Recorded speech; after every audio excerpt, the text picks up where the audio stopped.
Hello ನಮಸ್ತೆ ವೀಕ್ಷಕರೇ. ಇಂದು ಉತ್ತರ ಕನ್ನಡ ಜಿಲ್ಲೆ ಹಳಿಯಾಳ ವಿಧಾನಸಭಾ ಕ್ಷೇತ್ರದಲ್ಲಿ ಹಳಿಯಾಳ ವಿಧಾನಸಭಾ ಕ್ಷೇತ್ರದ ದಾಂಡೇಲಿ ತಾಲೂಕಿನ ದಾಂಡೇಲಿ ಕ್ಷೇತ್ರ ವ್ಯಾಪ್ತಿಯಲ್ಲಿ ಬರುವಂತ ಅಂಬೇವಾಡಿ ಗ್ರಾಮ ಪಂಚಾಯಿತಿ ವ್ಯಾಪ್ತಿಯಲ್ಲಿ ನ್ಯೂಸ್ 43 ಇಂಡಿಯಾ ತಂಡ ಭೇಟಿ ಮಾಡಿದೆ. ನ್ಯೂಸ್ 43 ಇಂಡಿಯಾ ತಂಡ ಭೇಟಿ ಮಾಡಿರ್ತಕ್ಕಂಥ ವಿಶೇಷತೆ, ಭೇಟಿ ಮಾಡಿರ್ತಕ್ಕಂಥ ಮೂಲ ಅಜೆಂಡಾ ವಾರ್ಡಿನ ಡೆವಲಪ್ಮೆಂಟ್ ವಿಷಯದಲ್ಲಿ ಮತ್ತು ಮುಂಬರ್ತಾ ಇರುವಂತಹ ಗ್ರಾಮ ಪಂಚಾಯಿತಿ ಚುನಾವಣೆ ವಿಷಯದಲ್ಲಿ ನ್ಯೂಸ್ 43 ಇಂಡಿಯಾ ತಂಡ ವಿಶೇಷ ಸಂದರ್ಶನ ನಡೆಸ್ತದೆ. ಇಂದು ಅಂಬೇವಾಡಿ ಗ್ರಾಮ ಪಂಚಾಯಿತಿ ವ್ಯಾಪ್ತಿಯಲ್ಲಿ ಬರುವಂತಹ ವಾರ್ಡ್ ನಂಬರ್ 2 ಹಸನ್ ಮಾಳ ಅನ್ನುವಂಥ ಕ್ಷೇತ್ರದಲ್ಲಿ ನ್ಯೂಸ್ 43 ಇಂಡಿಯಾ ತಂಡ ಭೇಟಿ ಮಾಡಿದೆ. ನಮ್ಮ ಜೊತೆ ವಾರ್ಡ್ ನಂಬರ್ 2 ಸದಸ್ಯರಾಗಿರ್ತಕ್ಕಂಥ ಮಾಳು ಗಂಗಾರಾಮ್ ಡೂಯಿಪುಡೆ ಅವರು ಇಂದು ನಮ್ಮ ಜೊತೆ ಇದ್ದಾರೆ. ಇವರು ಕ್ಷೇತ್ರದಲ್ಲಿ ಮಾಡಿರ್ತಕ್ಕಂಥ ಡೆವಲಪ್ಮೆಂಟ್ ಮತ್ತು ಕಾಂಗ್ರೆಸ್ನ 5 ಗ್ಯಾರಂಟಿ, ಕಾಂಗ್ರೆಸ್ನ ಕಟ್ಟಾಳಾಗಿ ದುಡಿತಾರಂತ ವ್ಯಕ್ತಿ ಆರ್ ವಿ ದೇಶಪಾಂಡೆ ಅವರ ಬಲಗೈಯ ಬಂಟ ಅಂದ್ರೂ ಕೂಡ ತಪ್ಪಾಗೋದಿಲ್ಲ. ಗ್ರಾಮೀಣ ಭಾಗದಲ್ಲಿ ಕಾಂಗ್ರೆಸ್ನ ಕೀರ್ತಿ ಪತಾಕಿ ಹಾರಿಸೋದ್ರಲ್ಲಿ ಮತ್ತು ಕಾಂಗ್ರೆಸ್ನ ಅನೇಕ ಡೆವಲಪ್ಮೆಂಟ್ ಸಾಧನೆ ಮಾಡೋದ್ರಲ್ಲಿ ಯಶಸ್ವಿಯಾಗಿರ್ತಕ್ಕಂಥ ಮತ್ತು ಇವರು ಗೌಳಿತನದಿಂದ ಬಂದಿರತಕ್ಕಂಥವ್ರು. ಗೌಳಿತನ ಅಂದ್ರೆ ನಿಮ್ಗೆ ಗೊತ್ತಿರಬೇಕು, ದನ ಮೇಯಿಸೋದಾಗಿರ್ಲಿ, ಹಾಲುಗಳನ್ನು ಹಿಂಡಿ ಮತ್ತು ಮನೆ ಮನೆಗೆ ಕೊಡೋದಾಗಿರ್ಲಿ, ಡೈರಿಗೆ ಹಾಕುವಂತ ಕೆಲಸಗಳು ಮಾಡ್ತಾರೆ. ಆ ಸಂದರ್ಭದಲ್ಲಿ ಕೂಡ ಇವರಿಗೆ ಆರ್ ವಿ ದೇಶಪಾಂಡೆ ಅವರು ಗುರುತಿಸಿ ಇವ್ರಿಗೊಂದು ಗ್ರಾಮ ಪಂಚಾಯತಿಗೆ ಸ್ಪರ್ಧೆ ಮಾಡುವಂತ ಅವಕಾಶ ಮಾಡಿಕೊಟ್ಟಿದ್ದಾರೆ.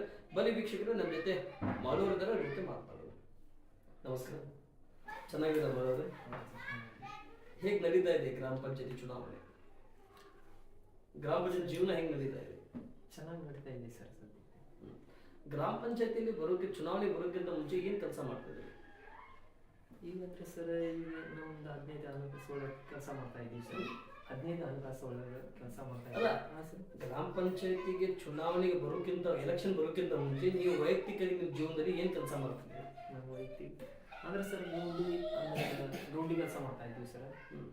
ಗೌಂಡಿ ಕೆಲಸ ಮಾಡ್ತಾ ಇದ್ದೀವಿ ಸರ್. ಮತ್ತು ಈಗ ಒಂದು ಯಾವುದಂದ್ರೆ ವೈಯಕ್ತಿಕ ಕೆಲಸ ಅಂದ್ರೆ ಸರ್ ಗೌಂಡಿ ಕೆಲಸ ಮಾಡ್ತೇನೆ, ಲೇಬರ್ ಆಗ್ತೀನಿ. ನಾನು ಸಣ್ಣ ಪುಟ್ಟ ಕೆಲಸ ಗೌಂಡಿ ಕೆಲಸ ಮಾಡ್ತಾ ಇದ್ದೀನಿ. ಅಂದ್ರೆ ನೀವು ಕಾಂಟ್ರಾಕ್ಟ್ ಆಗಿ ಗೌಂಡಿ ಕಾಂಟ್ರಾಕ್ಟ್ ಕೆಲಸ ಮಾಡ್ತಿದ್ರಿ. ಸರಿ, ಪಂಚಾಯತಿ ಎಲೆಕ್ಷನ್ ಯಾಕೆ ಬಂದ್ರಿ ನೀವು? ಈಗ ಯಾಕಂದ್ರೆ ಸರ್ ನಮ್ದು ಊರಿಗೆ ಡೆವಲಪ್ಮೆಂಟ್ ಆಗಬೇಕಂದ್ರೆ ನಮ್ಮ ಒಂದು ಮೆಂಬರ್ ಬೇಕು ನಮ್ಮ ಊರಿಗೆ ಅಂತೇಳಿ. ಒಂದು 5 ವರ್ಷ ಹಿಂದ್ಗಡೆ ನಾನು ಶಾಲೆ ಹೋಗ್ತಿದ್ದೆ. ಅವಾಗ ಏನು ಶಾಲೆ ಏನು ಜಾಸ್ತಿ ಆಗಿದೆ ಸರ್, 10ನೇ ಆಗಿದೆ. ಬಟ್ ನಾನು ಏನು ಮಾಡಿದೆ, ಶಾಲೆ ಬಿಟ್ಟು ಆಯ್ತು ನಂತರ ಗ್ರಾಮ ಪಂಚಾಯತಿ ಸ್ವಲ್ಪ ಸುಧಾರ ಆಗ್ಬೇಕಾದ್ರೆ ನಮ್ಮ ವಾರ್ಡಿನ ಒಂದು ಮೆಂಬರ್ ಬೇಕಂತೇಳಿ ನಾ ಎಲ್ಲರಿಗೆ ಕರೆಸಿ ಮೀಟಿಂಗ್ ತೊಗೊಂಡೆ ಸರ್. ಮೀಟಿಂಗ್ ತೊಗೊಂಡು ಆಯ್ತು ನಂತರ ಅವ್ರು ಮಾಡಿದ್ರೆ ಒಂದು ಟಿಕೆಟ್ ಕೊಡ್ತಾರೆ ನೋಡುವ ಅಂತ ಟಿಕೆಟ್ ಕೊಡ್ತಾರೆ ನೋಡೋಣ ಅಂತ ಹೇಳಿದ್ರೆ ಟಿಕೆಟ್ ಒಂದು ಕೊಟ್ಟರು ಸರ್. ನಮ್ಮ ಆರ್ ವಿ ದೇಶಪಾಂಡೆ ಸಾಹೇಬ್ರ ಕಡೆ ಹೋಗಿದ್ವಿ. ನಮ್ಮ ಕಾಂಗ್ರೆಸ್ ಪಕ್ಷದಿಂದ ಒಂದು ಟಿಕೆಟ್ ಬೇಕು ನಮಗೆ ಅಂತ ಹೇಳಿ ಸ್ವಲ್ಪ ಮಾತಾಡಿ ಅವರು ಸಲ್ಲಿಸಿ ನಮಗೆ ಟಿಕೆಟ್ ಕೊಟ್ಟರು. ಟಿಕೆಟ್ ಕೊಟ್ಟು ಆಯ್ತು ನಂತರ ನಾವು ಎಲೆಕ್ಷನ್ ಮಾಡಿ ಆಯ್ಕೆ ಆಗಿದ್ದೀವಿ ಸರ್ ಕಾಂಗ್ರೆಸ್ ಪಕ್ಷಕ್ಕೆ. ಇನ್ನು ಬಟ್ ಚೆನ್ನಾಗಿ ನಡೀತಾ ಇದೆ ಸರ್ ಕೆಲಸ. ಏನೇನು ಕೆಲಸವನ್ನು ಮಾಡಿಸಿದ್ರಿ ನಿಮ್ಮ ವಾರ್ಡಲ್ಲಿ? ಸರ್ ಈಗ ನಾ ಆಯ್ಕೆ ಆಗಿ ಒಂದು 4 ವರ್ಷ ಚಾಲೂ ರನ್ನಿಂಗ್ ಇದೆ ಸರ್. ಆವಾಗಿಂದ ಸರ್ ಸಿಸಿ ರೋಡ್ ಮಾಡಿದ್ದೀನಿ ಸರ್. ಮತ್ತು JJM ಅವ್ರದ್ದು ಒಂದು ನೀರಿನ ಟ್ಯಾಂಕ್, JJM ಅಂದ್ರೆ ಮನೆ ನಳ ಕೊಡೋದು ಸರ್. JJM ಕೆಲಸ ಅದು ಒಂದು ನೀರಿನ ಸಮಸ್ಯೆ ಐತೆ. ಅಂದ್ರೆ ದಾಂಡೇಲಿ ಒಂದು 3 ಕಿಲೋಮೀಟರ್ ಇದೆ ಇಲ್ಲಿ. ಅಲ್ಲಿಂದ ಅವ್ರು ನಗರಸಭೆಯವ್ರು ನೀರು ನಮಗೆ ಸಪ್ಲೈ ಕೊಡ್ತಾ ಇದ್ದಾರೆ.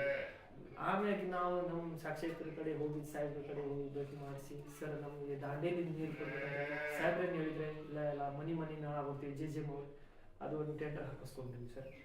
ಅದ ಮಾಡಿಸಿದ್ವಿ ಎಲ್ಲ. JJM ಅವರು ಅವನ್ನೆಲ್ಲ ಮನೆ ನಳ ಕೊಟ್ಟಿದ್ದಾರೆ, ಎಲ್ಲ ಕೊಟ್ಟಿದ್ದಾರೆ. ಸದ್ಯಕ್ಕೆ ರೋಡ್ ಅಂದ್ರೆ ಸ್ವಲ್ಪ ಒಂದು 200 ಮೀಟರ್ ಬ್ಯಾಲೆನ್ಸ್ ಇದೆ, ಬಾಕಿ ಎಲ್ಲ ಆಗಿದೆ ಸರ್.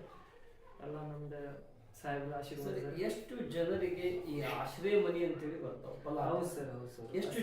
ಎಷ್ಟು ಆಶ್ರಯ ಯೋಜನೆ ಮನೆ ಅಂದ್ರೆ ಸರ್ ನಮ್ಮ ವರ್ಷಕ್ಕೆ ಒಂದು ವಾರ್ಡಿಗೆ ಅಂದ್ರೆ ಒಂದು ವಾರ್ಡಿಗೆ 30-40 ಮನೆ ಬರ್ತಾವ ಸರ್.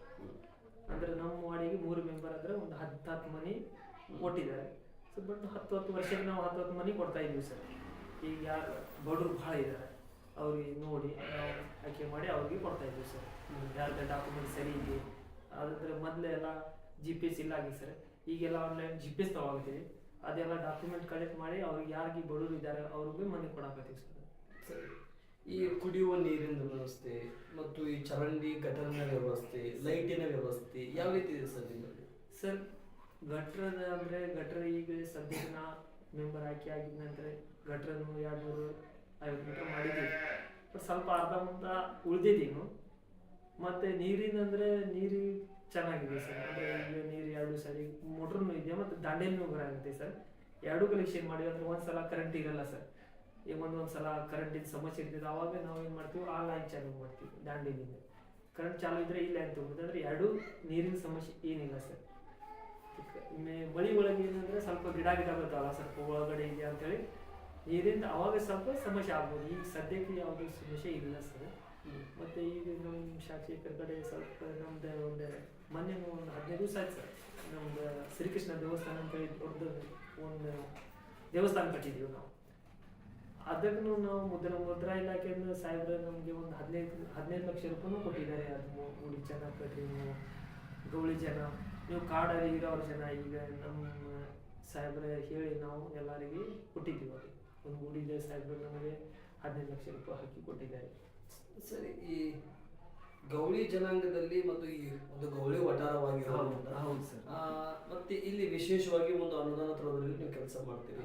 ಇಲ್ಲಿ ಶಿಕ್ಷಣ ವ್ಯವಸ್ಥೆ ಹೇಗಿದೆ ನಿಮ್ಮ ವಾರ್ಡ್ನಲ್ಲಿ? ನಿಮ್ಮ ಮಕ್ಕಳಿಗೆ ಶಿಕ್ಷಣ ಯಾಕಂದ್ರೆ ಮೊದಲೇ ಕಾಡ್ನಾಗಿರೋರು ಮೊದಲೆಲ್ಲ ಸರ್ ಒಂದು ಶಾಲೆ ಅಷ್ಟು ಇತ್ತು. ಅಂದ್ರೆ 2ನೇತಿ 1ನೇ 2ನೇ ಅದು. ಈಗ ಒಂದು 10 ವರ್ಷ ಆಯ್ತು. ಈಗ 10 ವರ್ಷ ಐತಿ. 1ನೇತಿಲಿಂದ 5ನೇ ತನಕ ಕನ್ನಡ ಶಾಲೆನೇ ಇದೆ ಸರ್. ಶಾಲೆಯಿಂದ ಏನು ತೊಂದರೆ ಇಲ್ಲ. ಮತ್ತು ಅಂಗನವಾಡಿ ಇದೆ, ಆಶಾ ಕಾರ್ಯಕರ್ತರು ಬರ್ತಾ ಇದ್ದಾರೆ. ಎಲ್ಲ ಚೆನ್ನಾಗಿ ನಡೀತಾ ಇದೆ ಸರ್. ಶಾಲೆನೂ ಇದೆ ಸರ್. ಸರಿ, ಇಲ್ಲಿ ಏನಾದರೂ ದವಾಖಾನೆ ವ್ಯವಸ್ಥೆ ಇದೆಯಾ ಸರ್? ಸರ್ ಇಲ್ಲಿ ದವಾಖಾನೆ ವ್ಯವಸ್ಥೆ ಅಂದರೆ ಅವ್ರೇನು ಹೇಳಿದ್ರಿ ಸಾಹೇಬ್ರೆ, ಅದು ನಾವು ಮಾಡಕ್ಕೆ ಟ್ರೈ ಮಾಡಿದ್ವಿ. ಅವ್ರೇನಂದ್ರೆ ಇಲ್ಲಿ ಮನೆ ಸ್ವಲ್ಪ ಕಡಿಮೆ ಇದಾವೆ, ಜಾಸ್ತಿ ಅಲ್ಲಿ ಸನಿ ದವಾಖಾನೆ ವ್ಯವಸ್ಥೆ ಇದೆ ಸರ್. ಒಂದು 2 ಕಿಲೋಮೀಟರ್ ಒಳಗೆ ಇದೆ. ಅದ್ರ ಸಲುವಾಗಿ ದವಾಖಾನೆ ಇಲ್ಲಿ ಊರಾಗ ದವಾಖಾನೆ ಯಾವುದು ಇಲ್ಲ ಸರ್. ಹೋಗ್ಬೇಕು ಅಲ್ಲಿ. ನೀವು ಎಲೆಕ್ಷನ್ ಹೋದಾಗ ಜನರಿಗೆ ಏನು ಹೇಳಿದ್ರಿ? ನನಗೆ ನಿಮಗೆ ಯಾಕೆ ವೋಟ್ ಕೊಡ್ಬೇಕನ್ನೋ ಬಗ್ಗೆ ಏನು ಹೇಳಿ ವಿಶ್ವಾಸಕ್ಕೆ ತಗೊಂಡಿದ್ರಿ? ಅವ್ರನ್ನ ಏನೇನು ಕೆಲಸ ಮಾಡಿಸ್ತಾನೆ ಅಂತ ಹೇಳಿದ್ರಿ ಸರ್ ಜನರಿಗೆ? ಅಂದ್ರೆ ಮೊದಲೆಲ್ಲ ರೋಡಿಂದು, ಯಾಕಂದ್ರೆ ಮೊದ್ಲೂ ಮೆಂಬರ್ ಇದ್ರು, ಈ ವಾರ್ಡಿನ ಮೆಂಬರ್ ಇಲ್ಲ ಆಗಿದೆ. ಅವಾಗ ಅಲ್ಲಿನ ಇದ್ರೆ ನಾವು ಏನಾರ ಕೆಲಸ ಹೋಗ್ಬೇಕಂದ್ರೆ ಅಲ್ಲಿ ಹೋಗ್ಬೇಕಿದ್ವಿ. ಜನಕ್ಕೆ ನಾನು ಮೀಟಿಂಗ್ ತಗೊಂಡೆ. ಈಗ ನಮ್ಮ ಊರದಲ್ಲಿ ಒಂದು ಮೆಂಬರ್ ಮಾಡುವ, ನಾನು ಆಯ್ಕೆ ಆಗ್ತೇನೆ ಅಂತ ಹೇಳಿಲ್ಲ, ಯಾರು ಬೇಕಾದ್ರೆ ಮಾಡುವ ಅಥವಾ ಸ್ಟ್ಯಾಂಡ್ ಮಾಡುವ ನಮ್ಮ ಊರು ಅಂತ ಹೇಳಿದ್ವಿ. ಅವ್ರೇನು ಮಾಡಿದ್ರೆ ಇಲ್ಲ ನಾವು ಸ್ವಲ್ಪ ಅಲ್ಲಿ ಇಲ್ಲಿ ಕೆಲಸ ಮಾಡ್ತೀವಿ. ಜನರಿಗೆ ವಿಶ್ವಾಸ ಹೆಂಗೆ ತಗೊಂಡೆ ಅಂದ್ರೆ ಅವ್ರಿಗೆ ನಾನೇ ನಿಂದಿರ್ತೀನಿ ಅಂತ ಹೇಳಿಲ್ಲ ಸರ್. ಬಟ್ ನಮ್ದು ಊರು ಸ್ಟ್ಯಾಂಡ್ ಆಗಬೇಕು, ನಮ್ಮ ಊರಲ್ಲಿ ಕೆಲಸ ಆಗಬೇಕು, ರೋಡ್ ಆಗಬೇಕು, ಗಟರ್ ಆಗಬೇಕು, ಕರೆಂಟ್ ಇರಬೇಕು, ನೀರಿಂದೇ ಹೋದ ಯಾವುದೇ ಕಾರಣಕ್ಕೆ ನಮ್ಮ ಊರಿಗೆ ಮೆಂಬರ್ ಮಾಡಿಸುವ ಅಂತೇಳಿ ಒಂದು ಮೀಟಿಂಗ್ ತೊಗೊಂಡೇವೆ. ಮೀಟಿಂಗ್ ತೊಗೊಂಡಾಯ್ತು ನಾನೇ ಆಯ್ಕೆ ಆಗ್ತೀನಿ ಅಂತೇಳಿ ಮೀಟಿಂಗ್ ಒಳಗೆ ಹೇಳಿದೆ. ಬಟ್ ಸಾಹೇಬ್ ಕಡೆ ಹೋಗಿ ಒಂದು ಸೀಟ್ ತೊಗೊಳ್ಳೋಣ ನಮ್ಗೆ ವಾರ್ಡಿಗೆ. ಅಂದರೆ ನಮ್ಮ ವಾರ್ಡ್ ನಂಬರ್ 2ರಲ್ಲಿ 3 ಸದಸ್ಯರಿದ್ದಾರೆ ಸರ್. ಅದ್ರೊಳಗೆ ಒಂದು ಟಿಕೆಟ್ ನಮಗೆ ತಗೋ ಅಂತೇಳಿ ನಾವು ಇದು ಮಾಡಿದ್ವಿ. ಆಮೇಲೆ ಮೊದಲೆಲ್ಲ ಹಸನ್ಮಾದಿಲ್ಲ ಅಂದರೆ ಒಂದು 50-60 ಮನೆ ಇತ್ತು ಸರ್, ಒಂದು 5 ವರ್ಷ ಹಿಂದ್ಗಡೆ. ಈಗ ಸ್ವಲ್ಪ ಡೆವಲಪ್ಮೆಂಟ್ ಆಗಿ ಒಂದು 100 ಮನೆ ಆಗ್ಯಾವ ಸರ್ ಇಲ್ಲಿ ನಮ್ಮ ಊರಲ್ಲಿ ಹಸನ್ಮಾದಲ್ಲಿ. ಬಟ್ ನಮಗೆ ವಾರ್ಡ್ ನಂಬರ್ 2 ಆದರೆ ಹಳೆ ಗೌಟನ್ನು ಬರುತ್ತೆ ಸರ್, ಮತ್ತು ಹಸನ್ಮಾಳ್ ಬರುತ್ತೆ, ಮತ್ತು ಸಕಲ್ಗಾನ ಮುಂದ್ಗಡೆ ಇದೆ ಒಂದು ಊರು, ಅದನ್ನು ಗೌಳಿ ಜನ ಇದೆ. 3 ನಮ್ಮ ಸಮುದಾಯ ಜನ ಇದ್ದಾರೆ ಸರ್ ಹಸನ್ಮಾಳ್ ಆಯ್ಕೆ ಆಗಿದ್ದ ಅಂಥೇಳಿ ಸರ್. ಅಲ್ಲೇ ಎಲ್ಲ ಮೀಟಿಂಗ್ ಮಾಡಿ ಅವ್ರೇನಂದ್ರೆ ನೀವು ನಿಂತರೆ ಕೆಲಸ ಚಲೋ ಆಗ್ತಿದೆ ಅಂತ ಹೇಳಿದ್ರೆ ನಮ್ಗೆ ವಿಶ್ವಾಸ ಕೊಟ್ರೆ, ಅವರೇ ಕೊಟ್ರೆ, ನಾನು ಕೊಟ್ಟಿಲ್ಲ ಸರ್, ನಾನೇ ನಿಂದಿರ್ತೇನೆ ಅಂತ ಹೇಳಿಲ್ಲ. ಅವರಾಗಿ ನನಗೆ ನಿಲ್ಲಿಸಿದ್ದಾರೆ. ಸರಿ, ಈಗ ಮುಂದೆ ಎಲೆಕ್ಷನ್ ಬಂದ್ರೆ, ಗ್ರಾಮ ಪಂಚಾಯತಿ ಚುನಾವಣೆ ಬಂದ್ರೆ ಜನರು ಎಲ್ಲರೂ ಒಪ್ಪಿದ್ದಾರೆ ನಿಮ್ಮ, ಮುಂದೆ ನೀವು ಸ್ಪರ್ಧೆ ಮಾಡ್ಬೋದು? ಮಾಡ್ಬೋದು ಸರ್, ಮಾಡ್ಬೋದು. ಮತ್ತೆ ಈ ವಾರ್ಡಿನಲ್ಲಿ ಮುಂದೆ ಎಲೆಕ್ಷನ್ಗೆ ಹೋದ್ರೆ ಏನೇನು ಕೆಲಸ ಮಾಡ್ಬೇಕಂತ ಇಟ್ಕೊಂಡ್ರಿ ನಿಮ್ಮ ಮನಸ್ಸಿನಲ್ಲಿ? ಈಗ ಸದ್ಯಕ್ಕೆ ಸರ್ ಮುಂದೆ ಆಯ್ಕೆ ಆಯ್ತ ನಂತರ ಸರ್ ರೋಡಿನ ಒಂದು ಕೆಲಸ ಪೆಂಡಿಂಗ್ ಇದೆ ಸರ್. ಮತ್ತು ಗಟ್ರ ಸ್ವಲ್ಪ ಪೆಂಡಿಂಗ್ ಇದೆ. ಒಂದೇ 4 ವರ್ಷ ಅಂದರೆ ಹೊಸ ಮೆಂಬರ್ ಅಂದರೆ ಅಷ್ಟೊಂದು ಡೆವಲಪ್ಮೆಂಟ್ ಮಾಡಿಲ್ಲ ನಾನು. ಆದರೂ ಈಗ ಗ್ಯಾರಂಟಿ ಕೊಟ್ಟಿದ್ದೀನಿ ಮಾಡಿರ್ತೀನಿ ಅಂತ ಹೇಳಿ ಸರ್. ಮತ್ತು ಈಗ 4 ವರ್ಷ ಒಳಗೂ ರೋಡ್ ಮಾಡಿದೆ, ಗಟ್ರೂ ಮಾಡಿದೆ, 90% ಕೆಲಸ ಮಾಡಿದ್ದೀನಿ ಸರ್. ಸರ್, ಈ ನಿಮ್ಮ ಗೌಳಿ ಜನಾಂಗದವರಿಗೆ ಈ ಹಸನಮಾಳ ವಾರ್ಡದಲ್ಲಿ ಹೌದು ಸರ್, ಈ ಕಾಂಗ್ರೆಸ್ನ 5 ಗ್ಯಾರಂಟಿ ಎಷ್ಟು ಅನುಕೂಲ ಕೊಟ್ಟಿದೆ, ಎಷ್ಟು ಅನಾನುಕೂಲ ಆಗಿದೆ? ಬಟ್ 90% ಅನುಕೂಲ ಮಾಡಿಕೊಟ್ಟಿದೆ ಸರ್. ಈಗ ಯಾವ 5 ಗ್ಯಾರಂಟಿ ಒಳಗೆ ಮಾಡಿಕೊಟ್ಟಿದೆ. ಗೃಹಲಕ್ಷ್ಮಿ ಕೊಟ್ಟಿದೆ, ಗೃಹ ಜ್ಯೋತಿನೂ ಕೊಟ್ಟಿದೆ ಸರ್, ಮತ್ತು ಸ್ಕಾಲರ್ಶಿಪ್ನು ಅದು ಕೊಟ್ಟಿದೆ. 5 ಗ್ಯಾರಂಟಿ ಇದಲ್ಲ, 5 ಗ್ಯಾರಂಟಿ ನಮ್ಮ ಜನರಿಗೆ ಸಿಗುವಾಗ ಮಾಡಿದ್ದೀವಿ ಸರ್. ಸರಿ, ಕೊನೆಯದಾಗಿ ನಮ್ಮ ನ್ಯೂಸ್ 43 ಇಂಡಿಯಾ ಮುಖಾಂತರ ಸರ್ ನಿಮ್ಮ ಅಂಬೇವಾಡಿ ಗ್ರಾಮ ಪಂಚಾಯತಿಯ 3 ವಾರ್ಡಿನ ಮತ ಬಾಂಧವರಿಗೆ ಕೊನೆಯದಾಗಿ ಏನು ಹೇಳಕ್ಕೆ ಇಷ್ಟಪಡ್ತಾರೆ ಸರ್? ಅಂದರೆ ಸರ್